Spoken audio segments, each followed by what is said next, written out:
The Fault in Our Stars by John Green was published in January 2012. As of 2017, it had sold over 23 million copies.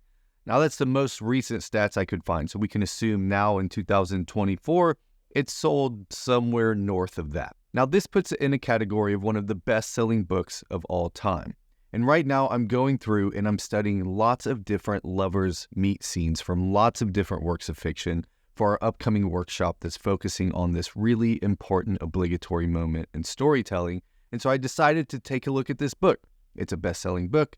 Lots of people love it. So we're going to look at Chapter 1 of The Fault in Our Stars and look at the lovers' meet scene in this particular book. Now, before we do that, I want to get into how we analyze scenes. I'm going to go over this really quick, and then we'll take a look at the scene itself.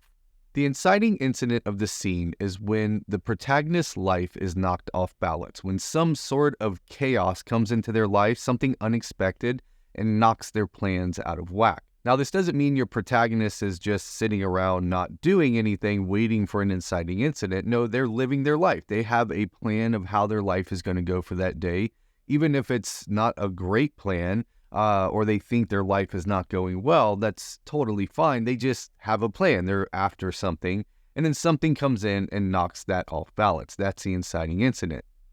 Now, out of the inciting incident arises the object of desire. This is the conscious want of the protagonist. So because of the inciting incident knocking their life off balance, they now have a new object of desire that they are pursuing, and it always fits into this formula.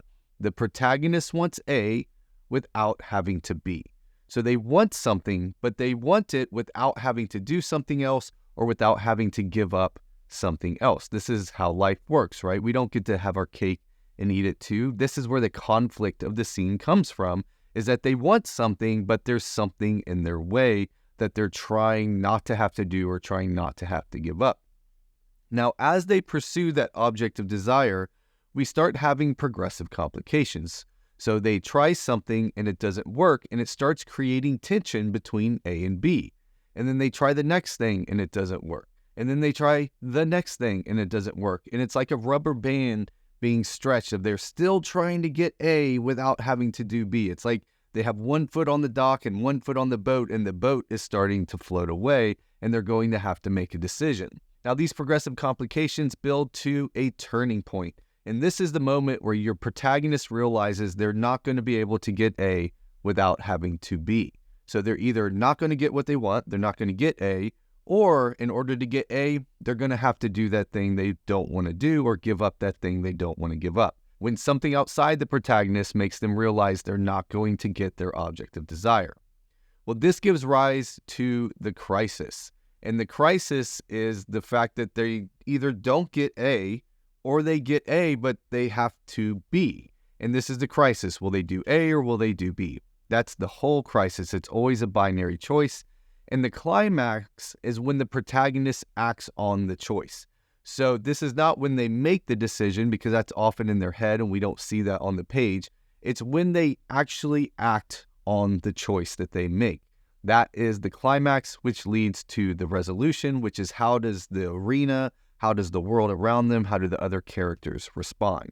So that's what we're going to look at inside of The Fault in Our Stars. Now, before we dive into this, I recommend you read this scene. So there's a link down in the description of this video that has the scene with no annotations on it. So I recommend right now pausing the video, going to read that, trying to identify the 5 commandments yourself, and then we're going to look at it together. So go do that right now.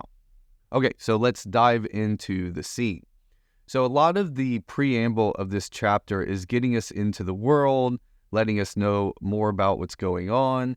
And it's not actually until down here where the inciting incident is. So Hazel's mother has started making her go to this support group because she's worried that she's depressed. She probably is depressed. And so she has been sending her to this support group.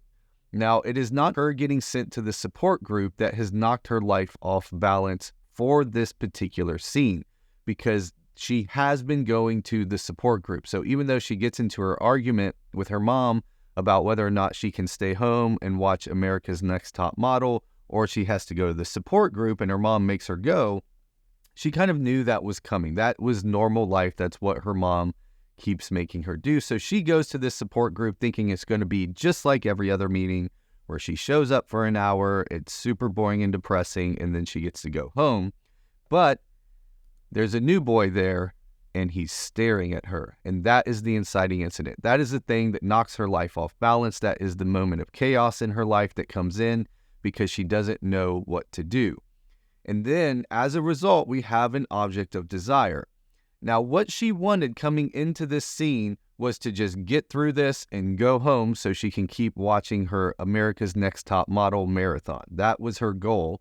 But now she's got this boy staring at her, and it's not just a boy, it's a really good-looking boy. And so now we have this object of desire where the protagonist wants to get to know this boy, his name is Augustus, without having to give up her commitment to being alone. She still just wants to go home afterwards, but now she's intrigued by this boy and wants to know who he is. So the first thing she tries to do to not giving up being alone is to try to ignore him, right? So she just keeps kind of checking over at him, but she's trying to ignore him. And so she realizes her tactic of just ignoring him isn't going to work when he just keeps staring at her. And so that's when she stares back at him. So then we go through, there's a lot of information about what's going on in the meeting. Augustus says some things, she says some things, other people say some things, and then the meeting is over. And now we are at this point where they start talking after the meeting and they interact together. Augustus talks to her, they talk to their friend Isaac, all of that kind of stuff. And she's kind of being flirty with him, but she's maintaining this distance where nothing has really happened. They're just talking, and she's still going to be able to just go home when her mom comes to pick her up. But then Augustus doesn't let her get away with that. He says she's beautiful. Now, Hazel's attempt up to this point is to keep it nonchalant and quippy, but that doesn't work when he just straight out says she's beautiful, and that's why he was staring at her. So then they interact some more, and we reach this turning point right here. So this is the turning point. This is when Augustus directly asks her to come to his house to watch the movie V for Vendetta with him and to do it right now. Now, this messes everything up because she's enjoying getting to know him, but she was still planning on just going home and continuing her marathon all by herself. But now she can't have both of those things. She's either going to have to reject Augustus and go home, or she's going to go with him. So at this point, they're outside, and she's still planning on just going home with her mom. She's still moving in that direction, and she's looking around, but her mom's not there, which is unusual. Now we find out later that her mom was basically hiding because she was so happy that Hazel actually had a friend. But the mom's not there. So they keep interacting, and she keeps really liking him. He's very funny. He's got all these really good quips. He also hates when people use literally the wrong way. But then there's this moment where he reaches into his pocket, pulls out a cigarette, and sticks it between his lips. Now, if you read the scene, you know everybody in this scene has cancer or had cancer before. So the idea that Augustus would just pull out a cigarette is completely egregious in this situation. So at this point, this is a progressive complication in the other way. So this last progressive complication was my mom's not here, I can't go home. And now this progressive complication is, oh no, this isn't even a boy I want to get to know. And this turns him from being clever to being an idiot in her eyes. So they go back and forth here, and then he reveals that he never actually smokes any of the cigarettes. He just puts it between his lips as a metaphor. And so then he says, oh yes, he smiled, the big goofy real smile. I'm a big believer in metaphor, Hazel Grace. And so now he's flipped back to clever. And at this point, her mom's car is there, the door's open, she's planning on getting in, and she has this crisis. Is she going to go with Augustus and then therefore not get to be alone and watch her marathon? Or is she going to reject Augustus, go home, and be by herself? And she decides to go with Augustus. So she tells her mom she's going to a movie with Augustus and asks her to record the America's Next Top Model marathon for her.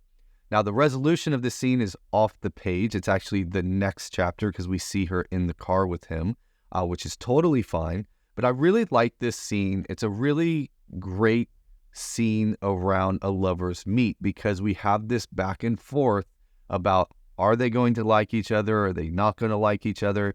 Now, because this is young adult, it doesn't go too far into the hate category, but at the moment when he brings out the pack of cigarettes, it starts going there really quickly. But John Green pulls us back from that moment pretty quickly. It doesn't last too long. Now, this is one of those scenes you can spend a lot of time breaking down and looking at all kinds of little metaphors that he uses, all kinds of great turns of phrase, really great specificity around cancer and what's happening in cancer. It's obvious he knows something about how this whole thing works. But I'm going to point out just a couple of my favorite things about it. Right here is a really clever way to tell us a lot about the protagonist, but not just directly tell us. So you could open the chapter and say, Hazel's 16 years old, she has cancer, and she's dealing with that. But instead, John Green puts us in the context of this support group and how people introduce themselves. So then we introduce ourselves, name, age, diagnosis, and how we're doing today. I'm Hazel, I'd say when they'd get to me, 16, thyroid originally, but with an impressive and long-settled satellite colony in my lungs. And I'm doing okay. So now we know a lot about Hazel, but it fit really nicely into the scene where he's also explaining how support groups work as well. And I just thought that was really clever and cool. This line right here punched me in the gut. This is one of those things that if you're like me and never had to deal with cancer close up, especially with a kid having cancer, this has never really crossed my mind. There's only one thing in this world shittier than biting it from cancer when you're 16, and that's having a kid who bites it from cancer.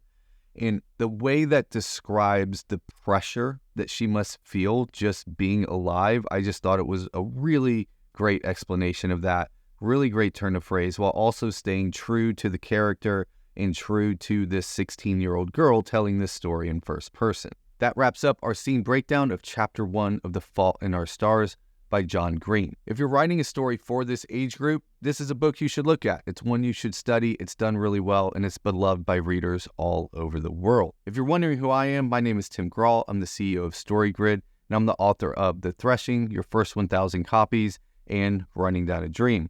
My partner, Shawn Coyne, is the creator and founder of StoryGrid, and everything I taught in this video and all our videos here at StoryGrid is based on his 30 years writing, editing, and researching. If you want to know more about what we do here at StoryGrid, you can check out storygrid.com. You can sign up for the newsletter. We got lots of free resources there as well. And if there's a particular book or scene you want me to take a look at for one of these scene breakdowns, just put it down in the comments and let me know, and I'll add it to the list. But as always, thanks for being a writer. Thanks for being a part of our community here at StoryGrid, and I'll see you next time.